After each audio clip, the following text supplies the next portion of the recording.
नमस्कार दोस्तों, मैं सुनील कुमार आपका फिर से स्वागत करता हूं आपके अपने चैनल क्या ऐसा होता है में। दोस्तों, 9 तरह के कालसर्प दोष के बारे में जानकारी दे चुका हूं। 9 तरह के एक एक वीडियो में एक एक प्रकार के कालसर्प दोष के बारे में मैंने आपको विस्तृत जानकारी दी है। एक एक कालसर्प दोष की एक एक वीडियो बनाकर, मतलब अब अगर आपकी कुंडली में किसी भी तरह का कालसर्प दोष है तो आपको किसी और चैनल पर जाने की आवश्यकता नहीं है। मैंने आपको जो बेहतरीन उपाय बताए हैं, आप इंटरनेट पे सर्च कर लेना। आप खुद ये पाएंगे कि जो सबसे महत्वपूर्ण पॉइंट्स मैंने आपको बताए हैं, उसके अलावा इंटरनेट पर भी आपको कहीं कुछ नहीं मिलेगा। तो दोस्तों, इस तरह से, क्योंकि एक कुछ चीजें ऐसी होती हैं कि अगर एक ही जगह किसी चीज का समाधान मिल जाता है तो फिर सारी चीजें उसी के अनुसार फॉलो करना थोड़ा सा ठीक रहता है। अब आधी इंफॉर्मेशन यहां पर मिली, आधी इंफॉर्मेशन वहां पे मिली, फिर चीजें एकदम पूरी मिक्स हो जाती, समझ में नहीं आता क्या करूं क्या नहीं करूं।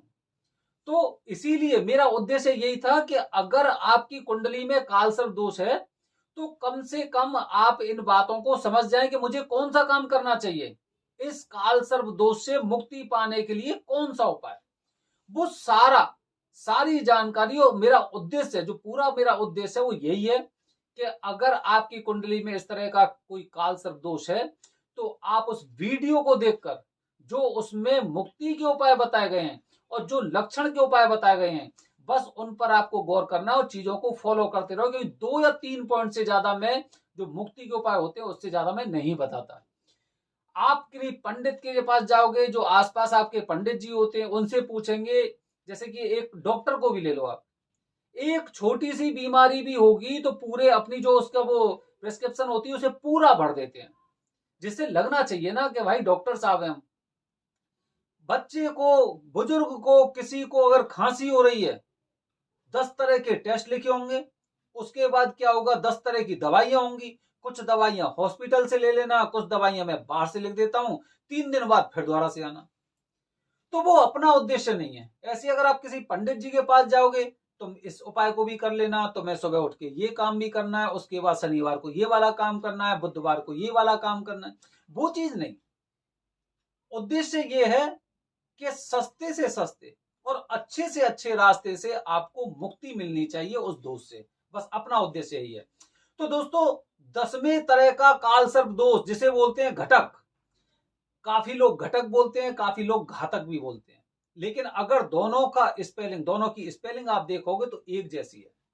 और ये स्पेलिंग जो लोग कुछ उच्चारण करते हैं, वो भी इस बारे में कुछ ना कुछ आपको मैसेज दे रहा है।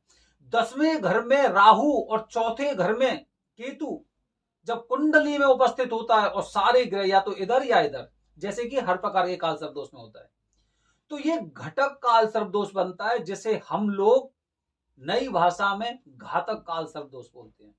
अब आप कहोगे घातक क्यों, तो लक्षणों से आप समझ जाना ना। लक्षणों से पहले आप ये सुन लो, 10वां घर किसका होता है, व्यवसाय का। व्यवसाय, बिजनेस या फिर नौकरी। और चौथा घर किसका होता है, माता का। समझ रहे हैं, चौथा घर माता का। अब आप ये देखिए, 10वें घर में अशुभ ग्रह राहु बैठा हुआ है, तो आपकी नौकरी में, नौकरी लगी छूट गई, नौकरी लगी छूट गई, 2 महीने 6 महीने साल भर नौकरी की छूट गई। व्यवसाय किया, अभी लोगों से पता चला कि चलो ठीक है ये वाला बिजनेस कर लेते हैं, वो किया, खत्म। उसके बाद पता चला उस वाले बिजनेस में ज्यादा फायदा होगा, वो वाला किया, वो भी खत्म। बिजनेस बदल लिए, नौकरियां बदल ली, लेकिन स्थिरता जिंदगी में नहीं हो पा रही है। मैंने बताया ना, घातक। जिंदगी में सबसे ज्यादा घातक चीजें वही होती हैं जब हमारी आर्थिक स्थिति स्थिर ना हो। घातक होता है कि नहीं होता है? ये तो अभी मैंने अभी केवल राहु जहां पर बैठे हुए, केवल वो चीज बताई मैंने आपको। अभी तो और भी बता रहा हूं, सुनते जाइए आप। लक्षण है ये, मैं उपाय नहीं बता रहा अभी आपको, लक्षण है। मतलब आपके बिजनेस में, आपके रोजगार में अस्थिरता, बार बार नौकरी मिलती है और नौकरी मिलने के लिए स्ट्रगल करने पड़ते हैं। और उसके बावजूद भी अगर स्ट्रगल के बाद नौकरी मिल जाती है तो तब 6 महीने 8 महीने बाद जब ऐसा सुकून सा होता है, चलो ठीक है अब थोड़ी सी स्थिरता है, तभी कुछ ना कुछ हंगामा हो जाता है और नौकरी खत्म। ये तो हो गया अस्थिरता। दूसरा चौथा घर माता का घर। चौथे घर में केतु बैठे हुए हैं, इसका मतलब समझ रहे हैं, माता से आपके संबंध खराब रहने वाले हैं।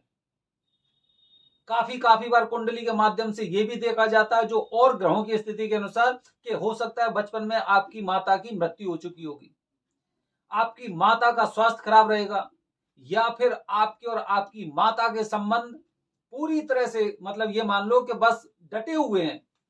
क्यों डटे हुए हैं? कि भाई मैं इनका बेटा हूं, ये मेरी मां है, बस इतना। तो ये दो तरह से जब राहु और केतु दोनों ऐसे घरों में बैठे रहे हैं जहां पर एक तरफ व्यवसाय और दूसरी तरफ माता, आप बताइए माता से सर्वोपरि कौन है आज के समय में? और आज के समय में नहीं, हर समय में माता से ज्यादा सर्वोपरि तो कोई हो ही नहीं सकता। उसके बाद जब ऐसा इस तरह का काल सर्प दोष लगता है तो उसे बोलते हैं घातक। अब बोलते हैं इसे घातक, अब आप समझ गए होंगे घातक क्यों बोलते हैं।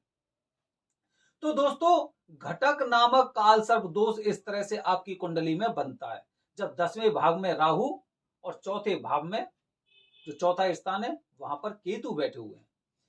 तो इस तरह से आपकी जिंदगी में ये मान लो परेशानी तो है, 100% परेशानी है। अगर इसमें कुछ अगर पूजा के द्वारा युक्ति करा ली जाती है, या फिर अगर आपके राहु और केतु के साथ कुछ और भी ग्रह होते, तो उसके अनुसार अगर स्थिति थोड़ी सी, चलो ठीक है राहु यहाँ पे है, केतु यहाँ पे है, काल सर्प दोष भी बन रहा है, लेकिन राहु के साथ और कौन सा ग्रह है, केतु के साथ कौन सा ग्रह बैठा हुआ है, जब इस हिसाब से कुंडली देखते हैं तो ऐसे लोग भविष्य में और बहुत अच्छे राजनीति में प्रवेश कर सकते हैं, बहुत बड़े रणनीतिकार बन सकते हैं, राजनीतिज्ञ बन सकते हैं। ऐसा कुंडली के ग्रहों के अनुसार की स्थिति से अनुमान लगाया जाता है। तो दोस्तों, लेकिन एक चीज और है, दूसरी बात, कि अगर ठीक है कि हमने भाई राहु और केतु दोनों की शांति के लिए और कालसर्प दोष की पूजा करा ली, तो यह भी निर्भर करता है कि आपने कालसर्प दोष की पूजा कब कराई है। मैं आपको कुछ स्क्रीनशॉट अपने बगल में शेयर करूंगा, आप देखिए कि कालसर्प दोष की जानकारी के लिए जो एक उम्र है ना, उम्र, किस उम्र के लोग देखते हैं? जिनकी उम्र करीब 25 साल से 40 साल के बीच में होती है, वो लोग ज्यादा देखते हैं।